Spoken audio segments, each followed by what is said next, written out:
만주를 만드신 하나님 아버지를 내가 믿사오며 그 외아들 우리 주 예수 그리스도를 믿사오니 이는 성령으로 잉태하사 동정녀 마리아에게 나시고 본디오 빌라도에게 고난을 받으사 십자가에 못 박혀 죽으시고 장사한 지 사흘 만에 죽은 자 가운데서 다시 살아나시며 하늘에 오르사 전능하신 하나님 우편에 앉아 계시다가 저리로서 산자와 죽은 자를 심판하러 오시리라.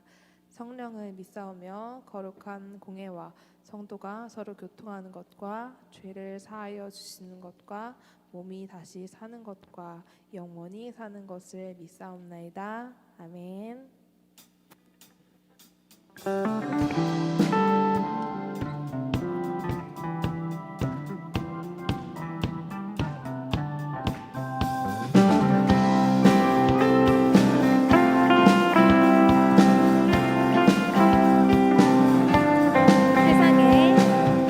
세상에 가득한 소리가 내게 갈 수 없단 말하고 끝을 알 수 없는 어둠에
사랑의 하나님 감사합니다. 지난 한 주간도 우리를 은혜 가운데 지켜주시고 오늘 거룩한 주일을 맞이하여 우리를 주님 앞에 불러주시니 감사를 드립니다. 우리 모든 것을 아시는 하나님 아버지, 우리의 삶이 오직 하나님께 있음을 고백합니다. 하나님이 내 삶을 이끌어준 것 같이 우리도 온전히 하나님을 믿고 신뢰하며 살아가도록 도와주시옵소서. 늘 하나님의 신실함을 믿고 신뢰하며 오직 하나님만을 믿고 따를 수 있도록 인도해 주시옵소서. 하나님의 때를 기다리며 우리에게 역사하실 하나님을 소망합니다. 그 하나님을 믿고 의지하며 살아가며 우리의 생각과 마음을 지켜주소서. 청기 목사님 인도하시는 하나님의 제목으로 이 시간 말씀을 전하십니다. 말씀에 힘있고 그 말씀의 지혜와 성령의 능력이 더해져서 우리 학생들의 영혼을 위한 생명의 말씀이 되시며 우리에게 큰 은혜가 되게 하시고 그 말씀을 붙들고 한 주간 승리하는 우리가 되게 하여 주시옵소서. 언제 어디서나 하나님의 인도하심을 믿고 따라가며 우리의 길을 열어주시고 인도해 주시길 바라고 원합니다. 매 순간순간마다 하나님으로 인해 신비한 역사하심과 함께하심을 발견하고 체험있게 하시옵소서. 체험있는 삶을 통해 하나님께서 나와 함께하심을 믿고 내 자신의 삶과 인생을 하나님께 맡기는 그런 삶을 살게 도와주시옵소서. 이 예배를 주님께 의탁하며 우리의 예배를 기뻐 받아 주시길 간절히 바라고 살아 역사하시는 예수 그리스도 이름으로 기도드립니다. 아멘.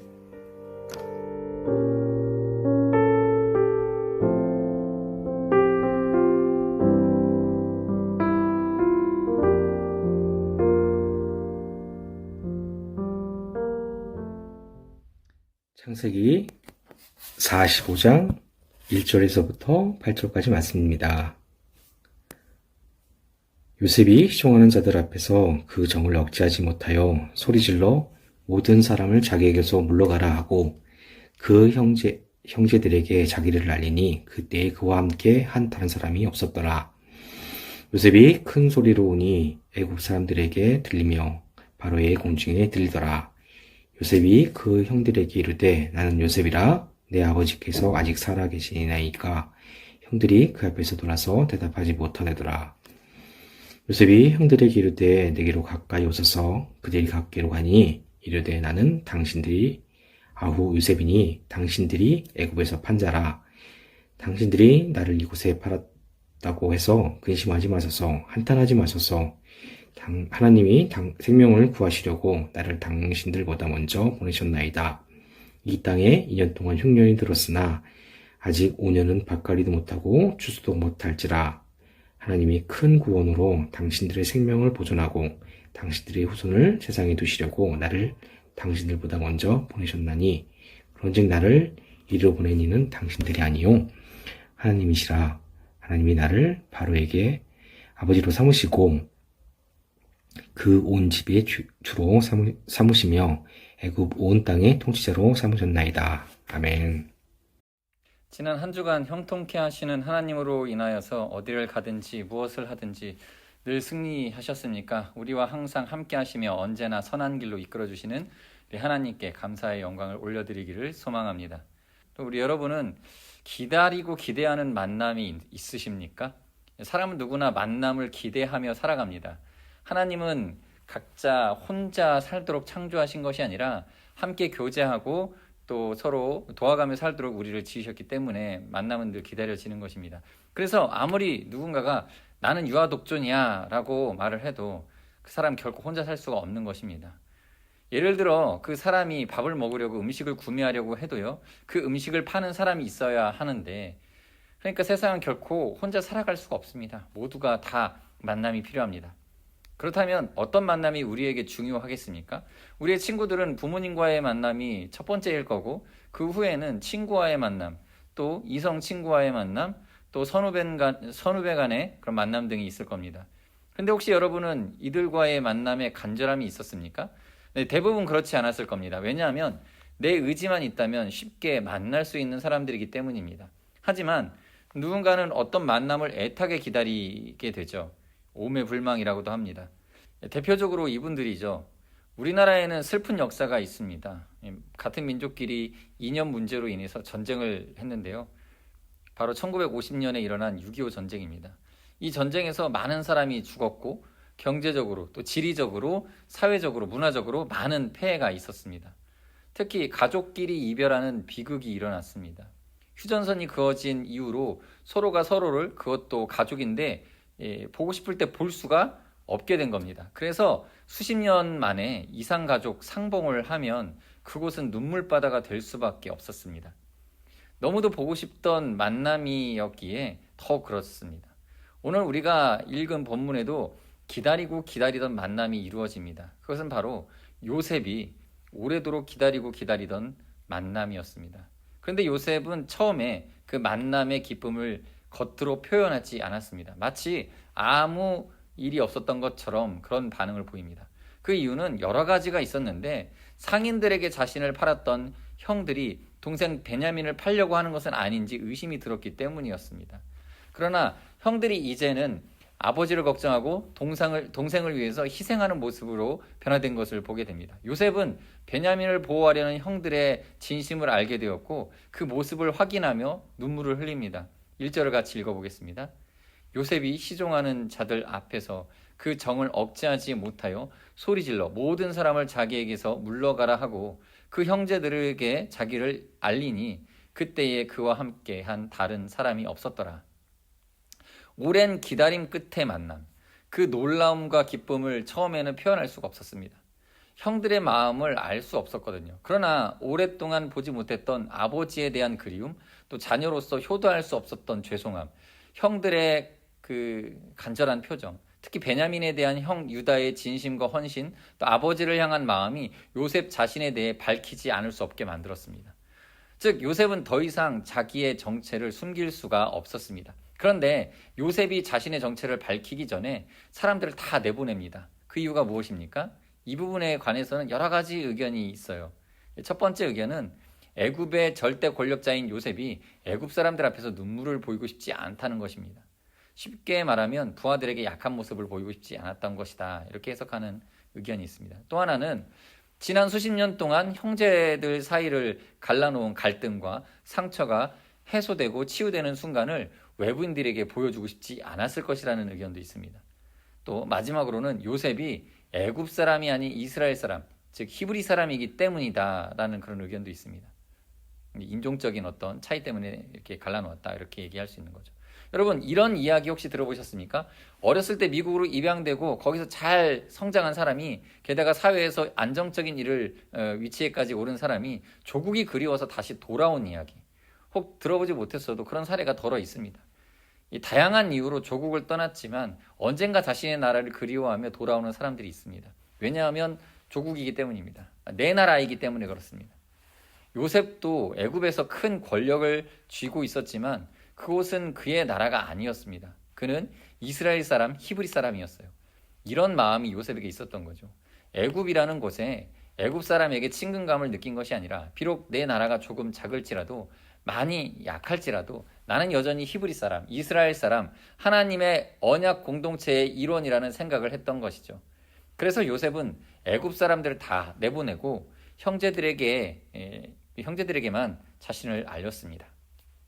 오늘 본문 2절을 보면 형제들에게 자신을 알리며 요셉이 큰 소리로 웁니다. 이때 당시 가장 강한 나라의 2인자였음에도 불구하고 그는 10대 히브리 소년의 마음을 가지고 있었던 겁니다. 요셉이 노예로 팔려갔을 때를 보통 10대 중반이라고 하거든요. 여러분은 어떤 감정이 들 것 같습니까? 10대 때에 노예로 팔려가고 한번 생각해 보세요. 만약 여러분 나이에 지금 요셉과 같은 일이 생기면 어떨까요? 또 나라면 과연 어떤 반응을 보였을까? 사실 지금 요셉도 요셉이지만 가장 놀란 사람은 아마 형들일 겁니다. 너무나도 당연한 거죠. 아무리 생각해도 어렸을 때 노예로 팔아버린 요셉이 지금 애굽의 2인자가 되어 있다는 것이 도저히 믿기지가 않았을 겁니다. 마치 큰 망치로 머리를 쾅 한 대 얻어맞은 기분이었을 겁니다. 요셉도 당연히 그들의 반응을 알았을 거고 그래서 4절에 이렇게 이야기합니다. 요셉이 형들에게 이르되 내게로 가까이 오소서. 그들이 가까이 가니 이르되 나는 당신들의 아우 요셉이니 당신들이 애굽의 판자라. 요셉은 두려움에 떠는 형들을 가까이 오라고 했습니다. 그리고 자신이 애굽에 팔려온 것이 가족들을 살리기 위한 하나님의 인도하심이었다는 놀라운 고백을 하며 인간적인 위로를 동시에 보여줍니다. 이 부분에서 요셉이 참 멋진 사람이라는 생각이 듭니다. 좀 길지만 요셉이 한 이야기를 같이 읽어보겠습니다. 당신들이 나를 이곳에 팔았다고 해서 근심하지 마소서, 한탄하지 마소서. 하나님이 생명을 구원하시려고 나를 당신들보다 먼저 보내셨나이다. 이 땅에 2년 동안 흉년이 들었으나 아직 5년은 밭갈지도 못하고 추수도 못할지라 하나님이 큰 구원으로 당신들의 생명을 보존하고 당신들의 후손을 세상에 두시려고 나를 당신들보다 먼저 보내셨나니 그런즉 나를 이리로 보낸 이는 당신들이 아니요 하나님이시라. 하나님이 나를 바로에게 아버지로 삼으시고 그 온 집의 주로 삼으시며 애굽 온 땅의 통치자로 삼으셨나이다. 사랑하는 학생 여러분, 놀라운 고백 아니겠습니까? 요셉이 지금 말하는 이 대목에서 그의 심정을 느낄 수 있습니다. 놀란 형들을 안심시키려는 그런 말이었지만 사실 요셉 자신에게도 하는 그런 외침입니다. 요셉이 그동안 얼마나 마음고생이 심했겠습니까? 정말 많이 서러웠을 거고 외로웠을 겁니다. 마음이 아팠을 겁니다. 얼마나 힘들었을까요? 10대 시절에 이 최악의 경험을 한 거죠. 그리고 지금 20년이라는 거의 20년이라는 세월을 보냈습니다. 너무 힘들었을 텐데 많이 괴로웠고 또 앞길이 막막했을 상황들도 많았을 텐데 그런 요셉이 이제 이렇게 고백을 하는 겁니다. 하나님, 그러나 이제는 하나님이 나를 인도하신 것을 내가 알겠습니다. 이 놀라운 고백을 지금 요셉이 한 겁니다. 어때요, 여러분? 멋지지 않습니까? 그렇다면 우리는 이 요셉 이야기를 통해 무엇을 기억하며 우리의 삶에 적용해야 할까요? 우리는 요셉이 애굽의 높은 지위에 오른 것에 주목하거나 혹은 그의 꿈만을 기억을 하게 됩니다. 그런데 우리가 정말 기억해야 할 것은 그가 정말 치열하게 살았다는 것입니다. 요셉의 삶을 총리가 된 모습에만 집중한다면, 그가 꿈을 해석해서 높은 자리에 오른 것으로 생각한다면 정말 요셉을 오해하고 있는 겁니다. 요셉은요, 그 과정에서 수많은 고통을 겪었습니다. 극도의 외로움을 경험했고요. 이게 말이 되겠습니까? 이 10대의 노예로 팔려가서 아는 사람이 아무도 없는 곳에서 살아간다는 것, 이게 과연 이게 가능하고 쉬운 일일까요? 어려운 일이었을 겁니다. 우리는 염두도 내지 못할 그런 삶을 그는 살았습니다. 너무 힘들어서 자포자기했을지도 모릅니다. 그런데 그런 극한의 상황에서 요셉은 하나님을 붙잡았습니다. 하나님을 믿는 믿음을 포기하지 않았습니다. 그 과정 중에 너무 아프고 외롭고 괴로웠을 것입니다. 그래서 요셉이 이런 고백을 하는 겁니다. 형들에게 하는 이야기인 동시에 자기에게 하는 말인 거죠. 하나님, 나를 인도하신 분은 하나님입니다. 나를 이곳에 보내신 이는 바로 하나님이라는 이 놀라운 고백으로 우리는 요셉을 평가해야 하는 겁니다.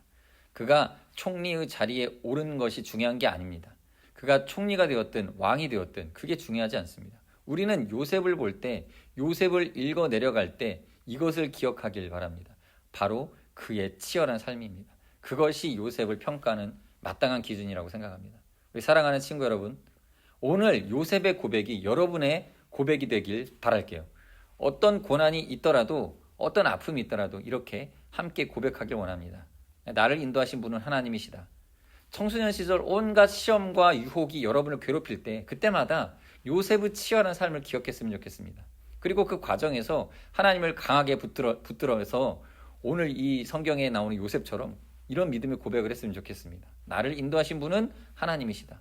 하나님은 지금도 우리를 인도하고 계십니다.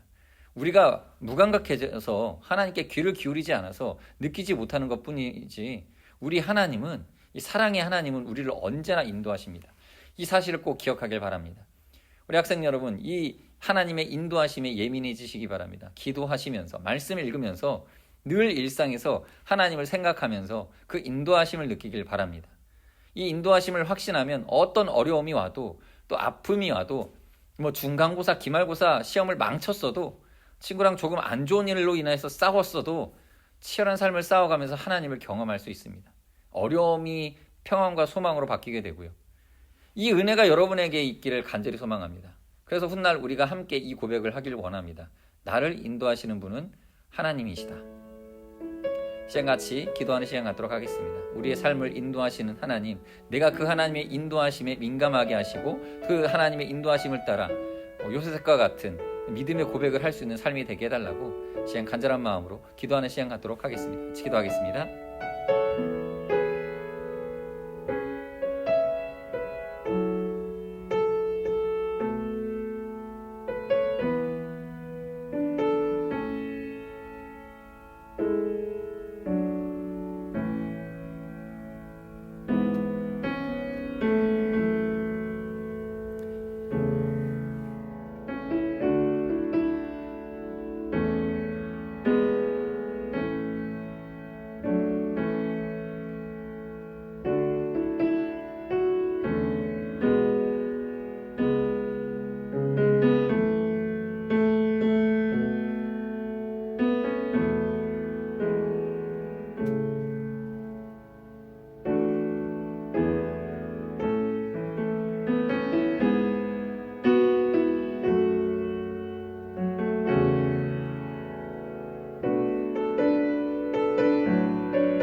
하나님 아버지 감사합니다. 오늘도 저희의 삶을 인도하시며 축복하시고 하나님 우리의 삶의 인도자 되어주심을 감사드립니다. 하나님 주님의 뜻대로 우리가 순종하며 또 믿음의 삶을 살아가길 원합니다. 요셉과 같이 어려움이 있어도 인내하며 또 모든 상황 속에서 도우시는 하나님을 경험하여서 우리 훗날 모든 어려움을 극복하고 또 하나님과 동행하는 그 삶의 그 여정 가운데 한번 우리의 삶을 되돌아볼 기회가 있을 때마다 하나님 여기까지 인도하신 하나님 감사합니다 라며 감사 고백할 수 있는 그런 인생 축복받은 삶이 되게 하여 주시옵소서.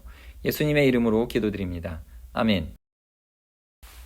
이제는 우리 주 예수 그리스도의 은혜와 하나님 아버지의 크신 사랑하심과 성령님의 교제 교통위로 충만하심이 요셉과 같이 믿음의 고백으로 우리의 삶을 되돌아보기를 소망하는 우리 학생들 위해 이제로부터 영원토록 함께 있을지어다. 아멘.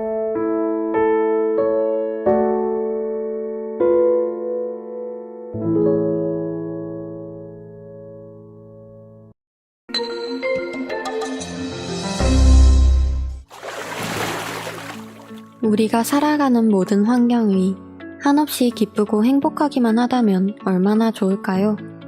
우리 가정이, 학교가, 교회가, 나라가 그 공동체 안에서 서로 화목하고 함께 협력해서 같은 목표를 향해 나아가고 연약한 사람들을 돕고 힘 있는 사람들은 그것을 나눌 줄 아는 그러한 곳들이 된다면 얼마나 좋을까요? 그러나 우리가 살아가고 있는 현실은 그렇지 않은 모습이 너무나 많습니다. 사랑 없는 공동체, 다툼과 미움만이 가득한 공동체, 너무나 힘든 상황 속에 놓인 공동체, 이런 공동체가 지금 여러분이 속해 있는 공동체는 아닌가요? 이러한 현실 가운데 우리는 어떻게 행동해야만 하는 걸까요? 창세기 후반부에 등장하는 요셉의 이야기를 통해 그 가족들이 어떻게 하나님의 손에 인도되어 가는지 살펴볼 수 있습니다. 야곱의 12아들은 요셉에 대한 질투심으로 요셉을 애굽에 팔아버립니다.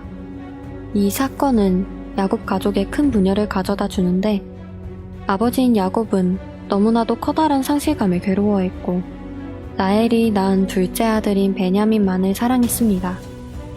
요셉의 다른 형들은 요셉을 팔아버린 죄책감에 인해서 그리고 요셉이 없어졌지만 그 동생 베냐민에게 계속해서 이어지는 아버지의 편향된 사랑에 고통받았을 것입니다. 그러던 중 애굽의 총리가 된 요셉은 7년의 풍년과 7년의 흉년을 맞이하게 됩니다.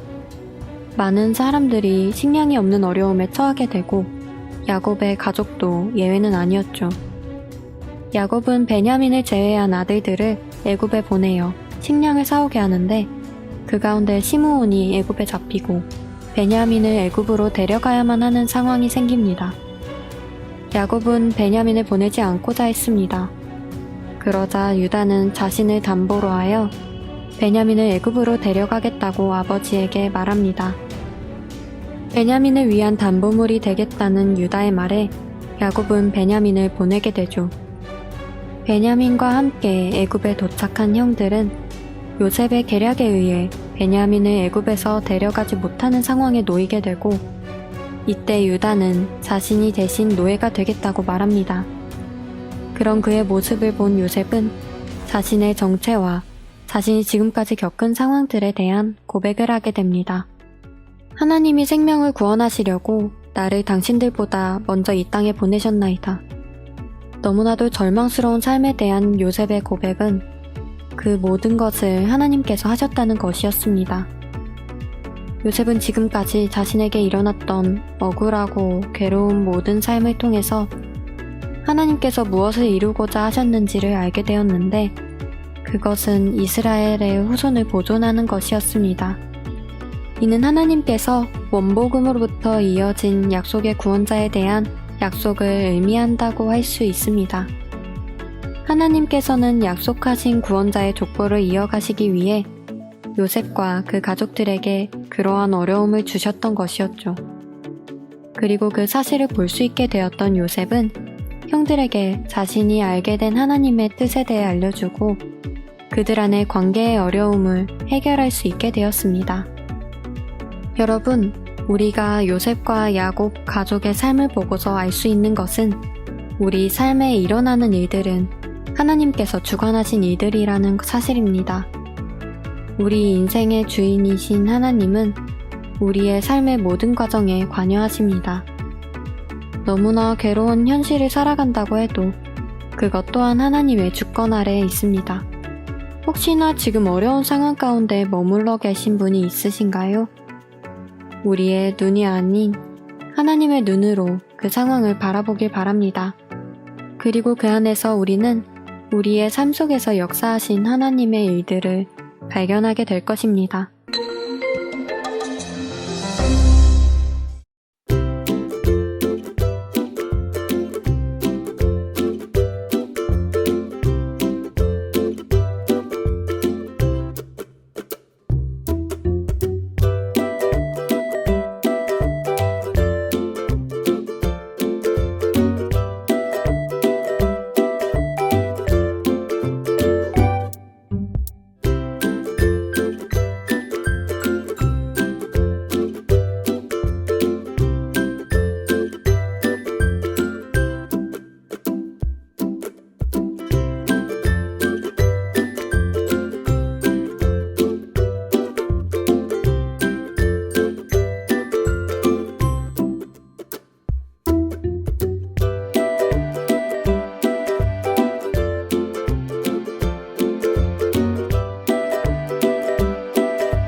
내 삶의 문제의 답은 어디에 있나요?